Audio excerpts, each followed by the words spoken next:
Hey guys, welcome to the shop. This week a mixed bag for sure. Some good content, I think, most of which I never intended to show this week, but I lost half my footage and the show must go on. At least that's what they say, so that's what we're going to do. So some new some old technology that will blow your mind if you've never been exposed to it. Some of you will have seen it, some of you will have not. So I know it was amazing to me when the first time I seen it. So we'll show you some of that first. A little bit of machine work, some outdoor footage, then towards the end of the video, some neat welding, new technology that first time I've ever done it, and probably very few people on the planet have, at least, considering how many welders there are out there. So first time for me, I know. And some new welding equipment that is awesome. So you may be interested in it. Some outdoor footage, a little bit of machine work, you get the idea. Mixed bag for sure. So let's get started. Alright, so a week or so ago I was contacted by a viewer of the channel named Doug Hall. And Doug had noticed that while I was using a tool, I had mentioned that I would like the upgraded version of that tool. Who doesn't like an upgrade? And he happened to have two of the tool that I would like. He had purchased them at an auction and of course didn't need two, and offered to donate one to the channel, which I 100% appreciate, of course. So let me show you what this thing is. It's definitely neat. The technology of this, even though it's old news, that doesn't make it any less cool, and I think you'll find it pretty interesting. I know that I do. We'll compare it to the old version that I have that works differently, mechanically anyway, and maybe talk about some of the benefits and drawbacks of this version. I'm definitely happy to have it, for sure. Alright, so this is a Welding air spindle, which is made for regrinding end mills, if you don't already know. They're extremely nice and fairly expensive, and they run on a cushion of air. You hook this up to an air supply, and this spindle floats extremely freely. Let me get it out of the box here. We'll talk about it, we'll hook it up, and I'll show you my old version and how it works differently from this one. Alright, so I got it mocked up here just to show you how it works, and it's extremely simple how these things create an almost frictionless movement, and that is air is forced into the cavity here. There's a cavity between two precision bearings that this lapped or ground and lapped spindle rides in. I mean, there is almost no movement at all between the two. So air is forced in under pressure. It has to escape somewhere, so it escapes around the clearance between this movable spindle and the bore here, and that cushion of air is what it rides on. Gives you a extremely smooth movement, which is what you really need to get a nice grind on an end mill or a reamer. Here's the finger that rides in the flute of the end mill, and this is just a little water collector here. A lot of times these were abused with dirty, wet air, and their spindles are rusted or scratched all up. This one, it appears to not have been used very much. There's almost no scratches on the spindle itself, and the foot looks basically new. Let me get you in on it a little bit, and I'll show you. Alright, so you can still see all the original machining marks. There's very few scratches on these. When you go to look at any grinding fixture that was used on a grinding machine, it's easy to tell if it was on a grinder where somebody didn't care if they abused the equipment, because the feet, or where they mount to the table, will be all chewed up from grinding debris. People will set these on a table that's not been cleaned and slide them around, and you get a wore out base, but this one has none of that, so that's really nice. So that's a bonus. Let's get some air to this thing, and I'll show you how it works. This is the pivot, spring-loaded. Alright, so if you've never seen one of these before, be prepared to, be somewhat amazed. I know the first time I ever messed with one, I was. See how frictionless that is? My workbench is not level. But it's really amazing how smooth that moves, and how little air this unit really uses. Because the tolerances are so tight, just a very little bit of air can slip in between the bushing and the spindle itself. So you can imagine this will be a much easier unit to use than one that rides on fingers, which I'll show you in just a second for comparison. And this will spin much longer than you want to sit here and watch it. So here's the unit that I've been using, and if you've watched the channel for any amount of time, you've seen this in use. So just an end mill sharpening unit, just like this, except for this one is a one that runs on the fingers, 3 fingers. You can see, hopefully, that spindle. This one has 3 different size spindles, all the bushings, a really nice wooden case. I believe it was brand new when I got it, and I got this from Sandy up in Charlottesville, North Carolina. Really nice guy. He contacted me, and that's where that little cutter grinder that I have came from. It's still out here, but haven't used it in a while, but still have it, and one day I'm going to completely redo it, I think. But anyway, this is the unit that came with that, and it works fine. As you've seen, I've ground a lot of good stuff with this and got really good looking grinds with it.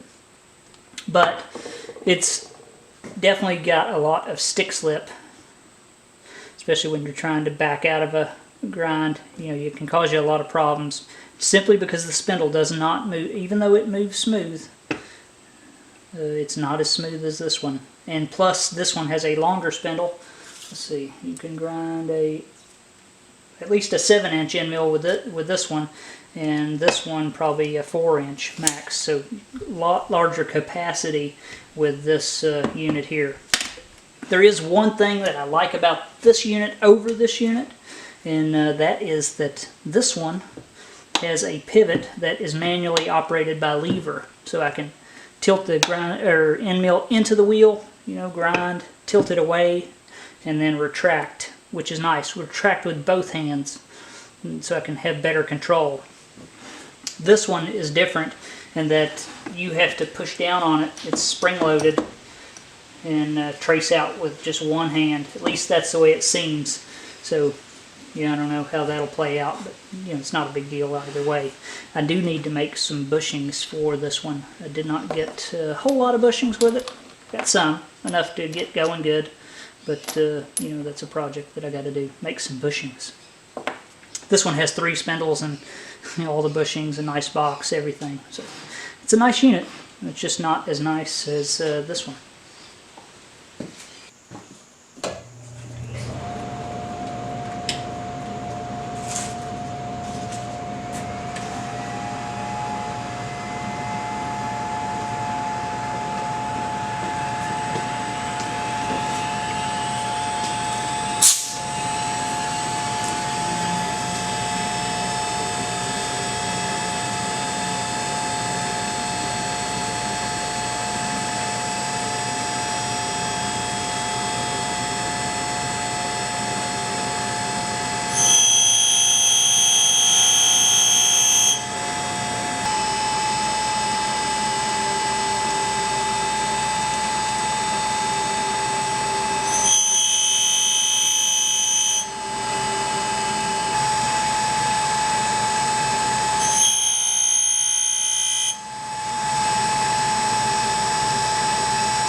Damaged here, so it needs the face brought back, but just to practice.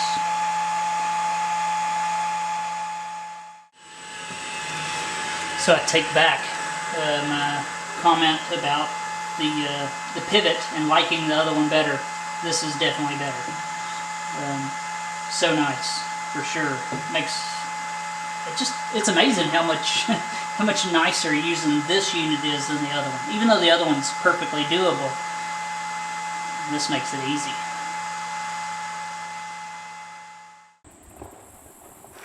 Here we got a little eastern gray squirrel. I believe that's what they're called. This one's been eating off the porch and has become quite friendly. It's not very common though, and this one just likes to play. I call it Peanut. Oh, it's on me.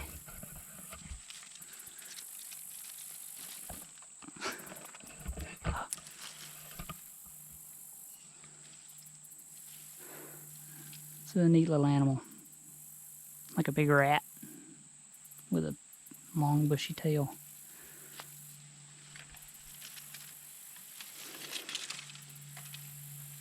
Lots of energy. Haven't showed much of the creek lately, or the outdoors. It's been so dry. See my son way down there and the dogs. Just playing. So yeah, not a lot to show really. Just dry. Hasn't rained in several weeks. It's common this time of year for it to be really dry. So that's what we're going through. It'll soon be fall. Well, it is fall technically, but soon the leaves will start changing. Come on, little squirrel.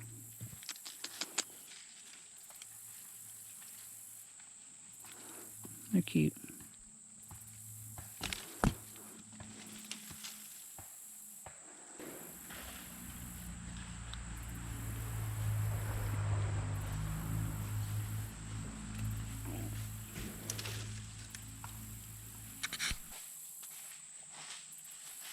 Ow, ow, it's biting me. These little things, all they want to do is play. Although they bite, it's just play bite.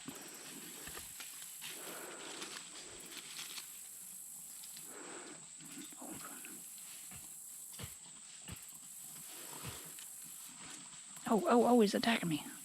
God. Oh, God. Just got squirrel bit. But not really.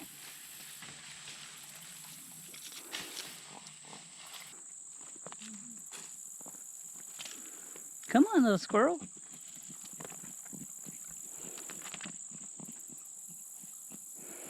That's a friendly squirrel there.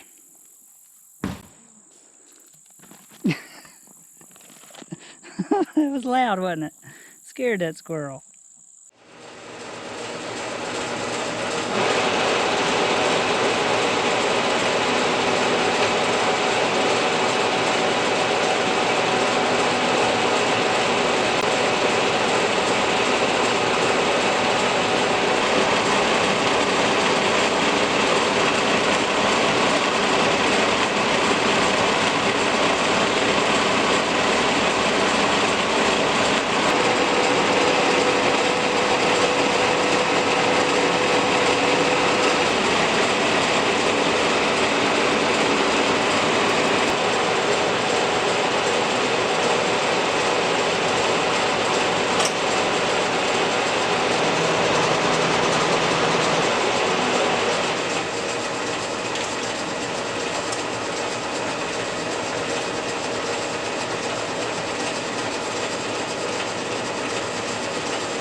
So I've got two parallel sides on this piece of cold rolled. I just ground it mild steel.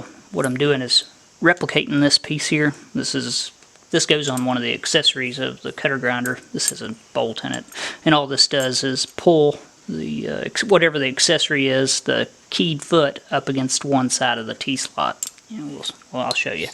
But I've got two parallel sides here that are just milled in the machine here, and now I need to work the ends and get it cut to length.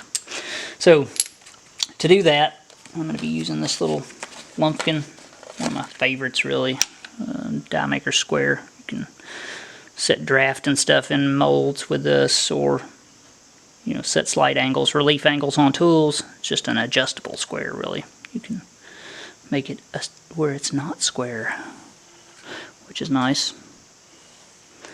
And then you can just loosen this stud here and pull it right back into square. So nice little tool to have in your toolbox. Plus it has all kinds of accessories which are really nice for tight tight working conditions. So the top of this jaw is square just like the base of the vise. So I can square off, because I can't get this in here and I don't have a square that's the size that I need to get in there. So I'll just do off the top of the jaw with a little die maker square. I'll work one end, and then I will cut it to length. So with my third hand, I'm just going to reach down here and tighten the vise. This is a low pressure job. I'm not going to be hogging this. So hanging out the end of one side is fine. Then check it to make sure that it feels good, and it does. So good use for the little lumpkin die maker square.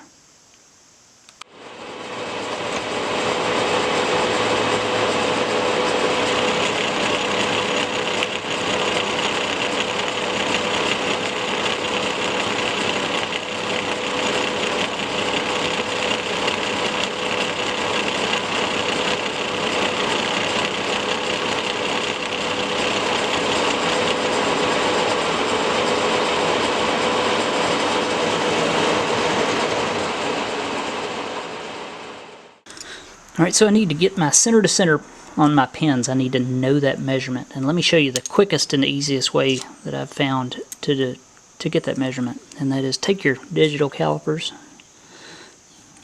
measure across one pin, 0, and then measure directly across your pins. It's that easy. And that gives you the direct measurement from center to center of your pin distance. So at 1.26.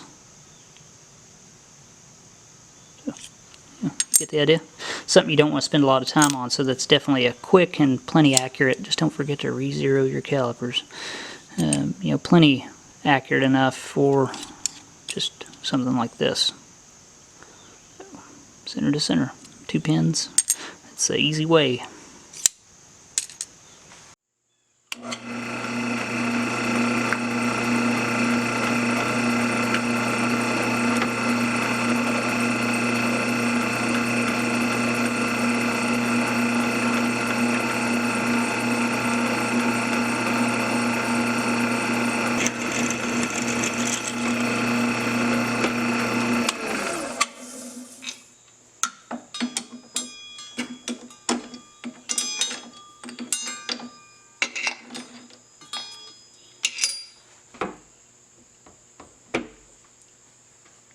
Alright, so I've got about 10 thou for this reamer to remove, right around in there.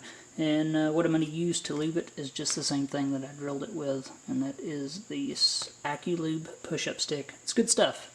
Okay, so just for fun, let's pretend I just showed you me reaming those parts and then driving the pins in it, and assume that you liked it. Everything that I've done after that point this week I lost on a memory card. They just don't last forever, and you never know when they're going to die. Here's the finished product. Let me show you. It's simple, but I still want to show you and finish it. Show you it finished so you can get the idea of what it does. And we'll move on and act like it never happened. Alright, so all these little KO Leah cutter grinder attachments have the same thing, and that is what I just made, heat blued and everything. And all it does, it's spring loaded. There's springs in the pin holes. And all it does is pull the attachment. It's got a keyed foot. Let me show you. Keyed foot runs in the T-slot. All this little unit does is pull this against one side of the T-slot so your accessories are in line with the table. And that's all it does. But I was missing one and needed to make it. So I did.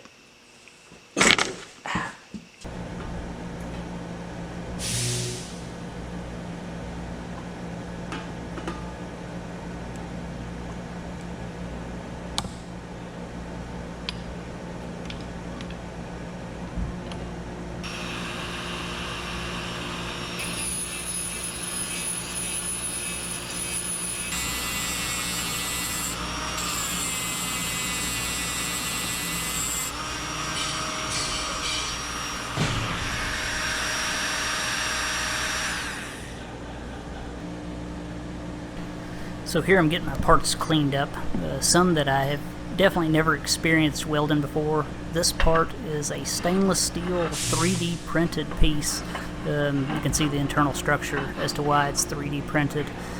But you know, I'd never welded anything like this before, and I was somewhat concerned that you know, TIG welding, you know, is fairly sensitive and that it would act all crazy and I'd get blowholes and all kinds of, you know, irregularities in the weld. But I was pleasantly surprised that it acted just like any other stainless that I've ever welded, and didn't give me any trouble. No blowholes, no nothing. So this technology has come a long way. I know that probably a lot of you have never even seen anything like this, let alone welded it.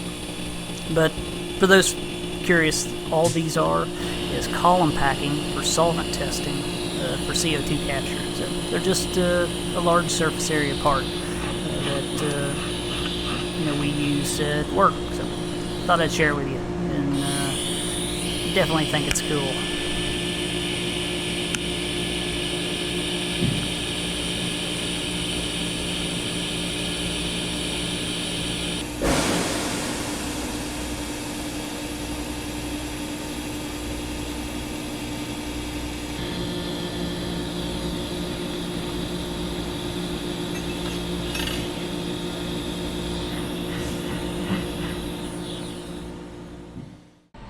So I do a lot of welding at work. I want to share with you guys the welding helmets that I use and a recent upgrade that I got. This is my primary helmet, one that I've used for the last probably at least 8 years, and it is a Speedglass 9100. You know, it's a great helmet. They're not cheap, but worth it in my opinion. If you use a helmet that's a lesser helmet and you go to one of these, you quickly realize why they're expensive, because you know, you can see what you're welding in something like this. Big field of view, tinted sides that let extra light in. Nice helmet. Got the extra guards on it, which I would highly recommend to keep the arc flash off your neck and keep the grinding grit from going down the back of your shirt. So good helmet, and I would definitely recommend it.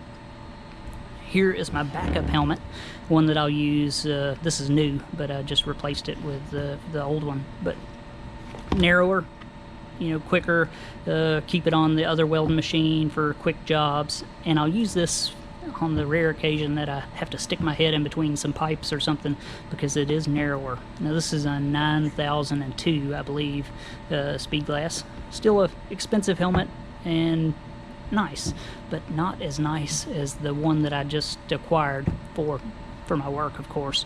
And I want to share that with you because I weld a lot of toxic stuff, and let me show you what I got.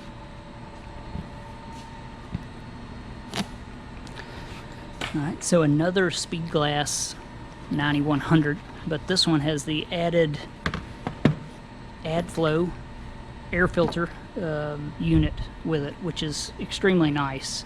You know, I'm the type of guy who doesn't like a lot of extra crap hanging off of me.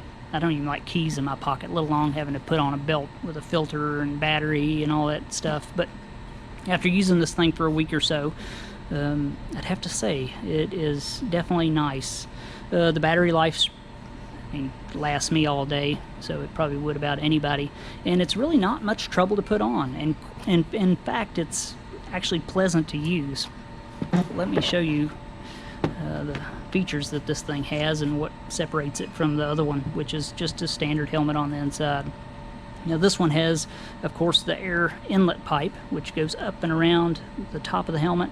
It has fabric with elastic bands that go down and around your neck, pretty much encapsulate your face, and then the air pump pushes air in, puts the helmet under positive pressure, and keeps you from breathing in all that junk. So let me show you how easy this thing is to use, and you know, you'll see why I like it.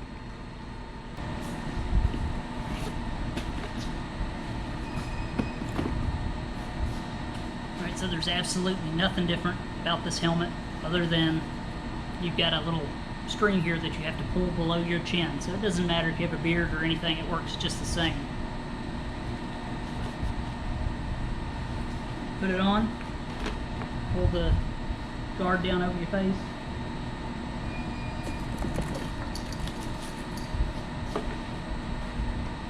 And you have the belt, which is, you know, the main thing that people probably wouldn't like, but put it on like any other belt. Got a lot of extra belt here for those that are, you know, a little more substantial. Hose over the back, it connects right to the helmet. Turn it on, and that's it. It's not loud. The battery lasts quite a long time, and it actually gives you a cool breeze over your face, which is nice. But there is one downfall, and that is the positioning of the inlet. I'll let you think about why that would be. But nice, I'll have to say. Not everybody's going to have one of these, I understand that. They're quite expensive. But if you can swing it, man, they're nice, I'll have to say. I'm going to use it, that's for sure. Alright, so let me show you quickly a couple of features of this. You know, of course it has replaceable filters. There's the little fan. And it also comes with a way to check and make sure. It has two methods. One, it has a light bar here that indicates how hard this fan is having to pull air through the filter, basically telling you the filter status. And then, I believe you'd call this a rotometer. It comes with this to check your airflow. So you turn the unit on. It gives you a battery status light. And you just plug this into your airline. And as long as this ball is floating within the acceptable range here, that tells you that, you know, the unit's working properly. Now, another neat thing about this is that as the filter gets clogged, your flow doesn't necessarily decrease your airflow. If you block this off somewhat, mimicking a somewhat clogged filter, this thing speeds up, the fan does, and tries to increase the airflow into your mask. Then you let it off, and it slows back down. So it only uses as much power as it needs to achieve its desired flow. So nice. You know, you can't really turn it off accidentally. You got to push and hold the button. I mean, it's a well thought out unit, and it should be for the cost, because they don't give these away. Okay, it comes in a super nice case. An extra sweatband, a couple extra lenses for the front, a really nice speed glass welder's cap, and like I said, you know, charger and the airflow thing. So that's nice. This thing also comes with very clear and easy to follow operator instructions, which is a bonus. Usually you don't get that.